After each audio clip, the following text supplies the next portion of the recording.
Yes, hello, good morning mga ka-umate. So, nata karon diri sa may Manawan sa Bukid del Norte atong bisitahon si Sir sa kalang ano sa Prudencio Bahi. So, usa siya sa atong nakagamit sa produktong Umate Grow, guys. So, ato siyang pangutan-on kung unsa ika-istorya niya sa atong product. Sir, unsa ika-istorya nimo sa Umate Grow? Yumit yung nindot yung kaya yumit yung kay akong anihon ron sa una pag tindahan nagtahop karon nanampak giga sa tumoy bitaw na pupunta sa punuan sa niya nagriunod ang yumit ro nindot yung kayo gamiton sa may kay minus yung duguan ng tahop nano yung kayo may kisulti ng kanang usa ka umay bali pag yun hanggang sa kabukas iyang bunga taman perting na timgasa din sa umay. Okay. So, satisfied kay ka sa atong produktong Umate Grow? Siyempre.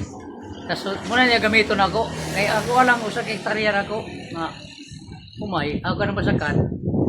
Pati yung kasakong nagasto nga. Abono. Wow. Okay. Naman yung gasto sa abono yun. Sir, unsa man yung mga ika-istorya sa mga farmer na panahon? Akong yun nila, umay. Gamit sila yung medyo kay makatabang yun sa abot sa umay. Ako itong abot sa umay. So, mas nakatipid atong mga farmer. Pinpoint kay sana na usag hektarya. Patagkasakong nagasto sa umay. Ako ng abono. Okay, so salamat kayo mga ka-farmers. So, usa si Sir no nga satisfied sa atong produktong Umate Grow. Sir, God bless kayo, sir. So,